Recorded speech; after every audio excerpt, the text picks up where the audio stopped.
and draft options for teams along the way. But let's just take a gander at the Falcons' projected offense as it stands today.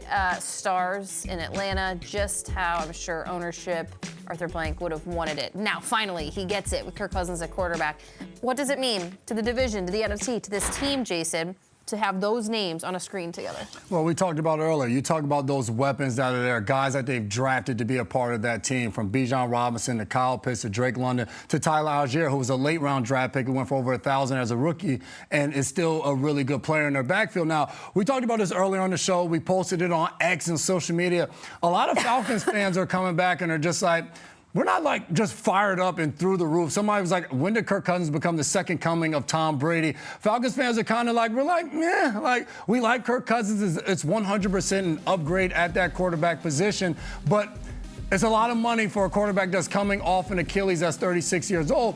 I would challenge you to the fact of, Peter said it earlier, where you take a strip of deodorant and you're putting it over the stink of what the Atlanta Falcons has been specifically at that quarterback position last year. And since you're losing Matt Ryan, to be candid with you, and you look at this roster, and I know Ryan Nielsen's gone as a defensive coordinator, but they played really well on defense last year, and now you give them a quarterback. And that was kind of the missing piece of what they were able to do with so many weapons out there. Now you get a guy that simply is not going to turn the ball over late in games, is going to make throw after throw within this offense and run it in a style in which that they like. We talked about Zach Robinson coming over, the offensive coordinator that was with the Rams along with Kevin O'Connell. So similar type of systems that Kirk Cousins is going to be in. He should find immediate success there for them at that quarterback position, and the Falcons will probably be in the playoffs. That's a huge step of a team that has struggled the last few years. So I do look at this as a big upgrade. Maybe it's not the sexiest pick of last year, people floating the idea of Lamar Jackson being there as their quarterback, but Kirk Cousins is the best available quarterback. The Falcons went out and got him. Every team's needs are different, and I think in this case, Atlanta, based on where they are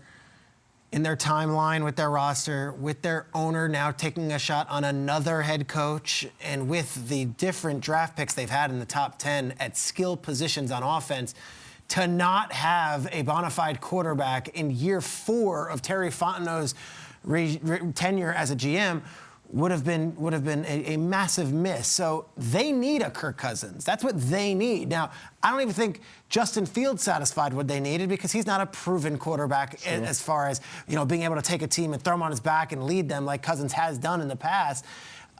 This was a very specific deal. There needed to be 2 teams for this negotiation. Yes, Minnesota all along was interested in bringing Kirk Cousins back, but Atlanta offered him $150 million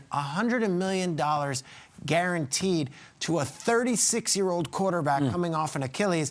That is a team that is desperate for a veteran quarterback, and this was the veteran quarterback that they pursued. Just so happens that Raheem Morris was with them in Washington, and that Zach Robinson runs a similar offense to what Kevin O'Connell just ran in Minnesota. So I like this fit for the Falcons. I wouldn't say every team should pay him $100 million guaranteed. I would say that could be crazy for some of the teams that might not be ready for that. But the way that they have built this offense with, go through it. Kyle Pitts, top 10 pick, made by Terry Fontenot. Drake London, a top 10 pick, made by Terry Fontenot. And Bijan Robinson, a top 10 pick, made by Terry Fontenot.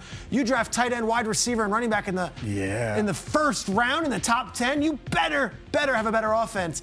And Arthur Smith was the casualty in all this thing. If he had a quarterback, he probably still would be coaching that team. Well, now Raheem Morris is there, and he knows he's got Kirk Cousins. That is a safe pick, but it is not for everybody. Kirk Cousins makes sense for the Atlanta Falcons. I like that. Kyle, is Kirk Cousins the key to the city for the Falcons? And as Peter just listed off, great draft picks, great names, very sexy offense, could not click. So is Kirk the key here?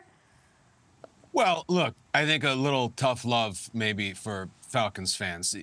You're part of the varsity now. You matter, all right? Let's just start there. You matter. You are one of the teams that has a quarterback, and you haven't in what feels like a long time. Let's be honest. The last 6 years, 7 years, it feels like the only real progress or change that you've made is you used to go 7-9 all the time, and now you go 7-10. So that's not going to work. Kirk Cousins, is he going to get you a Super Bowl? I don't know, probably not. Is he going to get you the playoffs? Yes.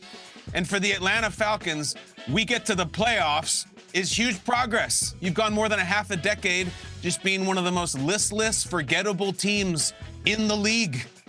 There's been nothing to talk about. There's nothing to celebrate. Nothing really bad. Just nothing.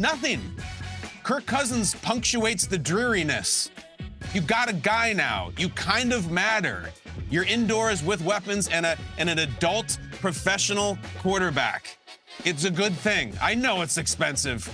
I know there's a ceiling on Kirk Cousins teams. I get it. But there's been a floor on Falcons teams, and it's through the wine cellar than it's been for years. You wake up this morning mattering. You are adults. You are grown-ups. You're not going to go into Andy's room in Toy Story World, get smacked around by the Jaguars. Enough of that. It's a new beginning. You're on the varsity. I'm not saying you're going to be state champs. I'm not. You matter. You have an adult. This is a good thing. Of course you paid for it. You have to pay for adults. You got one. You will win games. They probably won't be playoff games, but you'll be in those playoff games. At least it's not like it used to be. I don't know. I think it's something to celebrate. You've arrived, sort of.